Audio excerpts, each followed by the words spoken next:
was busy thinking about boys, boys, boys.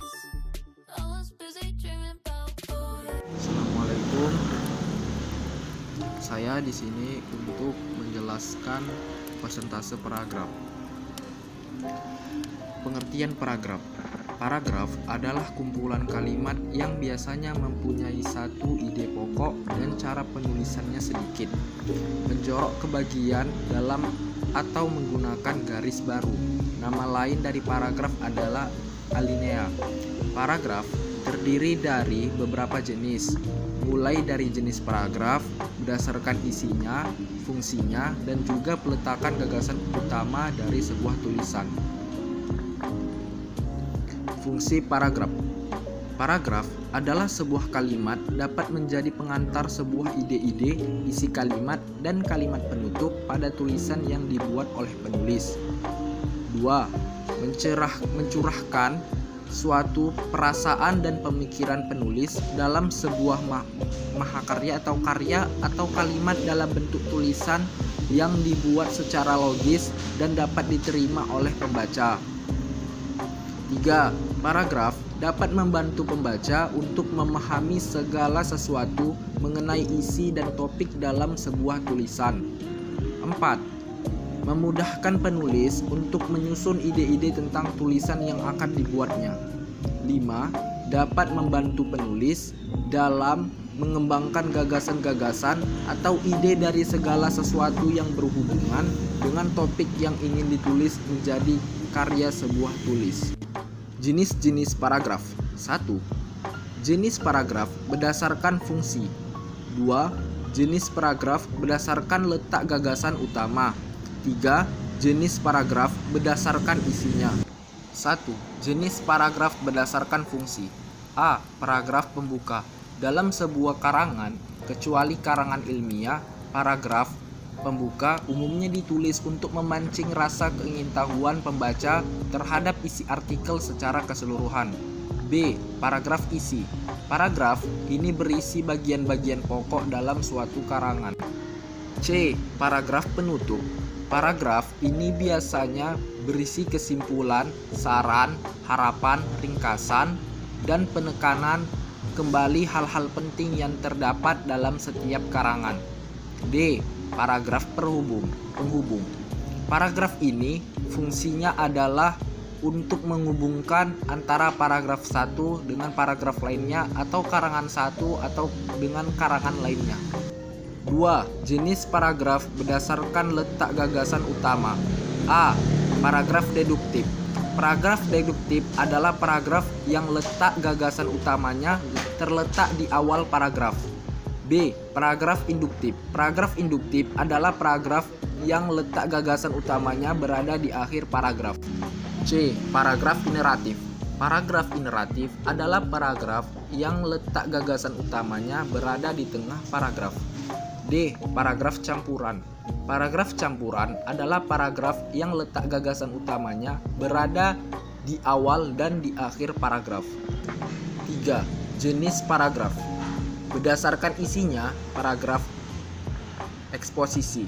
Paragraf eksposisi adalah paragraf yang isinya bertujuan untuk memberikan penjelasan atau pengertian secara singkat dan padat. Contohnya, kegiatan dalam merayakan ulang tahun TNI ke-72 tanggal 5 Oktober 2017 di lapangan Belang Padang, Banda Aceh. Semua warga Aceh turut hadir menyaksikan serangkaian acara ulang tahun TNI ke-72 dengan berbagai macam acara seperti tari saman dan lain-lainnya. B. Paragraf deskripsi. Paragraf ini adalah suatu kalimat yang memamparkan isi gambaran pada suatu keadaan atau sebuah peristiwa yang bentuk tulisan sehingga pembaca seolah-olah dapat melihat, mendengar, dan merasakan serta mengalami peristiwa-peristiwa tersebut. Contoh, saat brownies coklat buatan ibuku dihidangkan untukku, wangis brownies coklatnya langsung tercium enak oleh hidungku. Saat aku mencoba memakannya, bentuk dan rasa manisnya langsung membuat lidahku bergoyang. Sungguh ibuku sangat pandai sekali membuat brownies coklat ini. C. Paragraf persuasi. Paragraf persuasi adalah paragraf yang dimana isinya dapat mempengaruhi atau membujuk pembaca untuk tertarik dengan gagasan atau ajakan yang dibuat.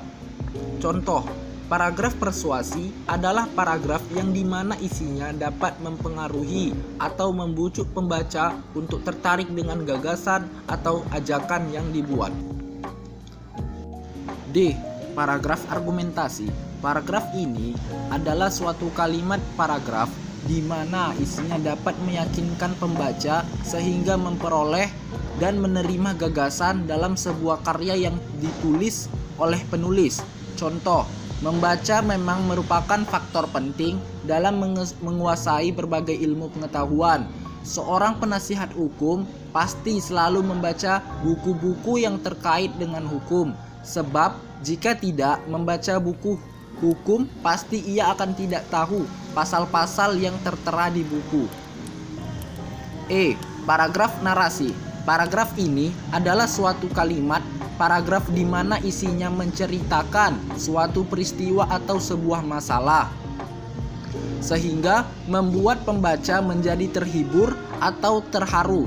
Contoh, beberapa hari yang lalu kami pergi ke sebuah pusat wisata yang berada di Jakarta. Kami pergi dengan 2 mobil pribadi. Mobil kami melaju cukup cepat secara beriringan dengan mobil lainnya. Cahaya sinar matahari menyinari kami sehingga membuat pemandangan dari dalam kacamata mobil cukup indah. Ciri-ciri paragraf. 1. Pada kalimat pertama atau utama, paragraf harus masuk agak ke dalam dengan beberapa ketukan spasi. Ketukan spasi dalam paragraf di sekitar 5 ketukan. Biasanya ketukan 5 spasi ini digunakan untuk jenis kalimat atau karangan yang biasa.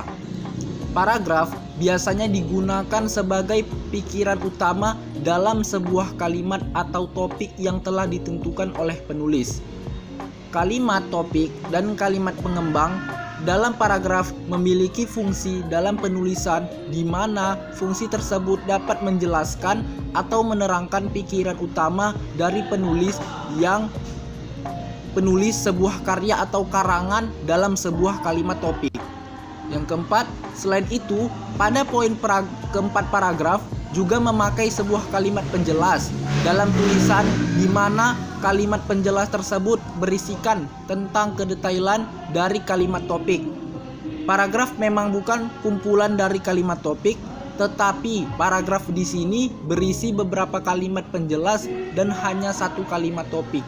I was busy thinking about boys.